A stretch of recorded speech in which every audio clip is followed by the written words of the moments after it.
Hey there. This one's going to be a little weird today, but I had to do this special episode because I've had conversations this week that just drove me crazy with some students that are graduating and looking for a job, and also talking with some of my colleagues across the country in the professional talent acquisition space, and we were comparing notes. On this episode of How Hiring Happens, the short and sweet is don't take that long vacation after you graduate completely out of the blue and unplanned. In this current situation and all the craziness that's going on, you don't want to lose that kind of time. I'm Alan Fleur, 20 plus year experienced recruiter, and I had 3 conversations this week with graduating students that I was interviewing and also trying to help them out if they weren't going to be a fit for us. And I spoke to more, but these 3 in particular all said, oh yeah, I graduate in mid-May, but yeah, I just decided to jump in a car with some friends of mine, and we're just going to we're going to drive across the country, we're going to see what we can see, we're going to go where it's open, and so I'd like to start sometime in mid-June, or maybe late June. And I was civil, I was polite. In the back of my head, I wanted to scream and just say, no! And I want to share with you how this goes, even in the last 2, 3, 4 years, when, yes, it was a tight candidate market, but you'll understand this. So one summer, we were looking to hire a number of new graduates, and one of them said, oh, hey, Alan, I've got a week vacation planned, paid for. Would it be okay if my start date was extended to, if I could start one more week later? And that's fine. It was paid for, it was planned, it was no trouble. And we had 2 other candidates that kind of said, hey, I'm jumping in a car with some friends, we're going to do this. I'll be back in 3 weeks, then I'd like to take a couple days, and then I'd like to get into it. Would that be okay? Now, I went and checked with the hiring managers on the teams they'd be working on.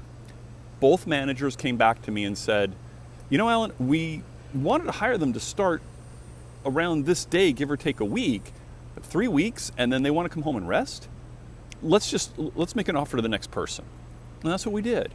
So in this crazy time, if you've already got something planned, you probably don't, but a couple of days, a week, most people understand that. And every company I've ever been with, no problem.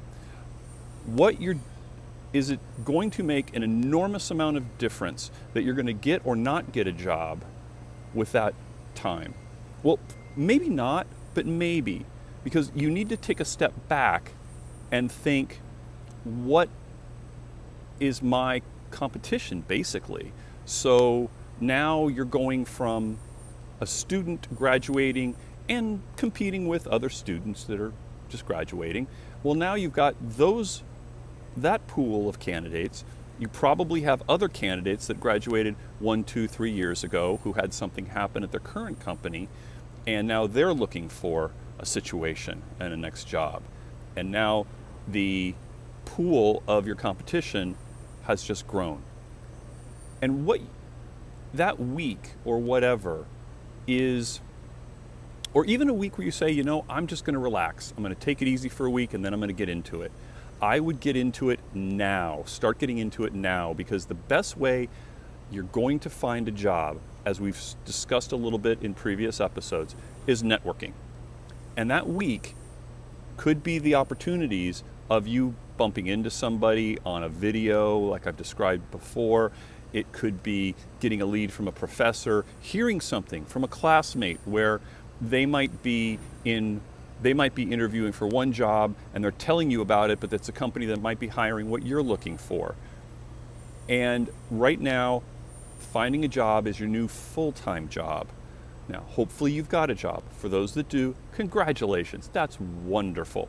For those that don't, we're going to have some additional episodes on what you can do in the current situation to position yourself, do the networking, and hopefully amplify your ability to get a job through the traditional ways of doing it, and some you might not have thought of.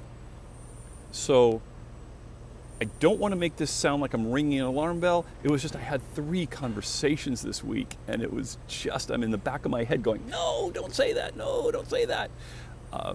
If you have any questions, leave a question, leave a comment. I'm Alan Fleur. This is how hiring happens.